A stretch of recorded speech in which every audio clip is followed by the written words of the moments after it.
Hey guys, Thomas from Team Sakuraso here, coming at you with the long-awaited Traptrix deck profile. There will also be combos at the end of this video, so make sure to stay tuned for that. I'm also using my prismatic Alamaris that I actually pulled in my Echo box. I'm bringing you a more high-rarity deck profile, not just the Starlight rares, because you guys have to wait for a while, and you guys like looking at shiny cards like Ulti Judgments, all that. So we're going to get right into it. If this video can get 40 likes, that'd be awesome. Also, 38% of people aren't subscribed to watch my videos, so if you could subscribe, that'd be great. Also, if you're buying cards off TCG Player, please use my affiliate link in the description below. Helps the channel to no additional cost to you. And hey, maybe if you're picking up Traptrix cards, you know, might as well use my affiliate link, right? Gets you straight there faster. 3 Miramello. This is the best card to open up with. The reason being is it searches any trap hole card, and what you grab will always depend on situation, like what your hand looks like, etc., right? And there's a lot of good stuff you could grab, and when he's special summoned, you get to pop a spell or trap card on your opponent's side of the field. So that's pretty good. Then you have 3 Mantis. She's also essential for a combo that I'm going to show you as well. She's the second best card to have in your hand. When she's normal summoned, you get to search a Traptrix monster and add to your hand. So you could probably do our next card, Diania. And then you could quick effect, target one set card you control, bounce it back to the hand, which can avoid certain destruction in certain scenarios, especially targeting. So 3 Diania. Now you do not want to open up her, because the reason is when she's normal summoned, she special summons a Traptrix from the graveyard, and when she's special summoned, she sets a trap hole from your graveyard, but it gets banished later on. So she's basically just doesn't get you advantage if you don't have your grave set up. So that's why you want to search her and not have her in your hand once per turn. But if you draw a Traptrix, it's fine usually. 1 Nephthys. A lot of people don't like to play this card. I'm not too sure why. When you activate a trap hole card, you get to special summon or add a Traptrix monster from your deck to your hand. So if you need a pop a spell or a trap, you could special Miramello, and if you want to search another trap hole, you could search Miramello and add to your hand instead, or do anything else like special Diania, then special summon something from your grave. So you could generate some really good advantage off this for free. And plus it's 2K, so defense, big booty. So I really like this card. Genelecia, I only play 1. A lot of people really like this card coming out of dual power. The reason I don't like it is because she's good mid game and late game, but not early game, because she tributes herself. She sets a trap hole from the graveyard and deck, but you have to do both. So she's a good +1. But if this is, you know, you only roll 1 because you'd rather open up one of your other Traptrix monsters. Then we play Scythe. We have the Artifact Engine, so yeah, I'll explain that in a second here. Then we play Scapegoat. Now, the reason I play Scapegoat, and some people are going, whoa, why are you playing Scapegoat? That's an old meta card. Well, it's still great to this day, and I'm going to tell you why. This deck has trouble pushing for damage, and what you could do with Scapegoat is this is literally a free IP'd Masquerena, so, along with setting up your grave and stuff, for another card I'm about to show you. So an IP Avermax is very hard to get rid of, and if you have all these traps and stuff and interrupts, it's basically GG. So I really do like this card. Then we have 1 Pot of Avarice. The only reason I play 1 is because you do have to put back your Traptrix monsters eventually, especially your Sarahs and all that.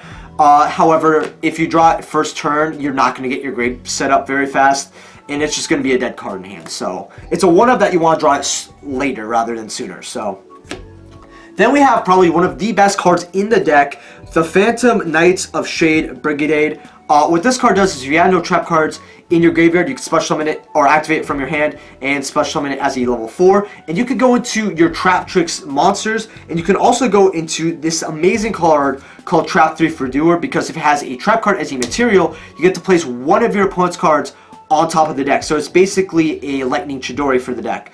Along with, if you get to spell and you got all 3, then you're just generating tons of advantage, which is really awesome. So it's just, again, I will show you a combo later on.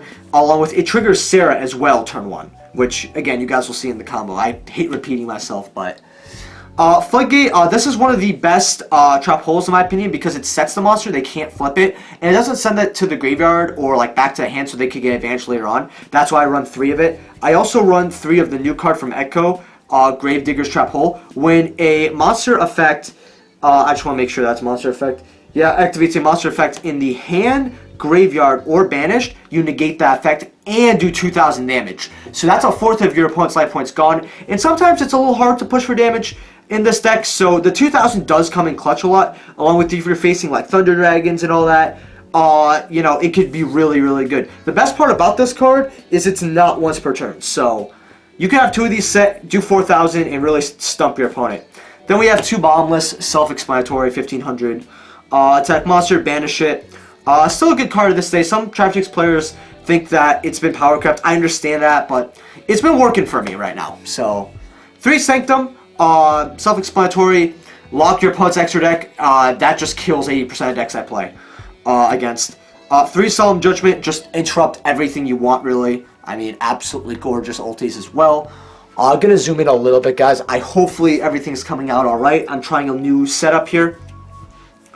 3 Traptrix as well. The reason I play this is to get to whatever trap you need, especially Sanctum, because the best part about this is if you have 6 ways of getting to it, and if you have your Traptrix or Alphlesia on the field, you still have your trap hole, because she can be a trap, any trap hole. So you're not really sacrificing all your traps. And by sacrificing, I mean because after Traptrix you can only activate 1 more trap for that turn. 2 Compulse. This gets side out depending, but it's just good against a lot of decks right now. But usually I side it for like nibs and all that. So maybe I'll replace it with other cards, but right now that's what I have. 1 Imperial, you only play 2 spells, so it's, you know, this is just GG against Striker and a lot of other decks like Heroes, all that, so. Then we have 3 Emperor. You can't always go first, sadly. Trust me, I'm not that good at winning the die roll. Along with, even if you're going second or whatever, it's just an interrupt, so. Now we have the extra deck. We have 2 Prismatic Alamaris right over here, and they have to be Prismatic in order for you to play this deck. Yep. Just showing it right here. Hopefully the light doesn't blind it. But yeah, what this card does is you get to reborn, you know, an insect or plant by detaching 2, which is good, especially if you're pushing for game, depending. But what you want to use is its second effect, where if one of your opponent's cards leaves the field because of your card effects, like you bombless it or whatever, right? It gets either banished or sent to the graveyard. You could detach 1 and special summon in one of those monsters to your field instead, which can be really good if you send something pretty nice. So pretty good card. It's definitely more, it makes the deck a little more aggressive, which the deck was lacking. We also have, and I'm going not in order here, I really do apologize, 3 Traptrix Sarah. This is the best rank 3 or rank 1 ever printed, at least so far. What this does is when you activate a trap card, you get to special summon a Traptrix monster from the deck, right? But when a Traptrix monster is activated, not including yourself, you get to set a trap hole from your deck, right? So this card just gets you like +2 off just doing your normal Traptrix stuff, right? So free +2, and you could do that during your first turn as well, which I'll show you in the combo. Then we have, for the last Traptrix extra deck monsters, and the only ones printed, I'm 99% sure, Traptrix Alphlesia. So this card protects your Traptrix from being like targeted by sides itself, and from like battle and all that, and card destruction. It can also serve as, because when it detaches, it can serve as any trap hole by sending it to the graveyard, I believe. You send 1 normal hole trap card that activates its requirements. For example, let's pretend your monster, your opponent's special summons Blue Eyes, right? And you only have this card on the field. You can detach, you send Bombless from your deck to the graveyard, and this card's effect basically becomes Bombless, the Blue Eyes is banished. So, well, destroyed, then banished. Time Thief Redoer, I already kind of explained this card. It's just so good, and you can utilize it really well. Then we have the whole, you know, package for, you know, just generic stuff. We got 2 Phoenixes here just for back row protection. I might replace one of them later on, we'll see. But, and then, you know, Unicorn. We also have a Link Karibo and our IP. We use this with Scapegoat in order to bring out our IP'd Masquerena. However, we also play Borrelsword just so we have another one just in case, or if we can OTK somehow. So that's it for the extra deck. It's a little tight. I want to put a Silent Honor Arc in here, but now I'm going to see you guys for the combo in just a second here. And now on to the 2-card quick combo that I'm going to show you here. First thing you're going to do is you're going to normal summon Mermello. Also, sorry for camera shaking. If you guys can also leave a like and subscribe, that'd be great, just in case you haven't already. You're going to activate his effect, and you're going to set any trap hole you want. We're just going to say Floodgate here, for example, and we're going to set that card right over here. Then we're going to link this card off, into Traptrix Sarah, right? And you're going to do this before you activate this from hand. This is going to trigger her, and she's going to be able to special summon from the deck. So she's going to special summon Traptrix Mantis. Also, the strength of this deck is that your opponent doesn't know what to interrupt, so they might Veiler, Imperm, or Ash the Mirmello, which is really good for you, right? Because this is what you want to hit. So you activate Sugar Brigade. Since you activate a trap card, you get to special summon a Traptrix monster, and then you're going to special summon this guy, right? Now you're going to activate her effect, and you're going to bounce your set, right? This is going to trigger Sarah's second effect to set a trap hole directly from the deck. We're just going to use this guy for example, right?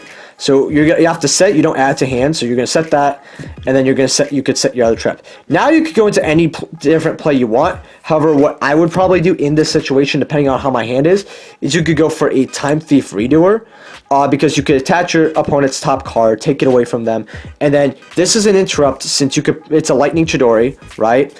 And when you activate a trap card, you're going, right, any type of trap card, it could be one of these two, or it could be one of the other 3 cards in your hand, right? You're going to trigger Sarah off, right, after you, let's say you Time Thief Redoer, you banished, you got to draw one, right?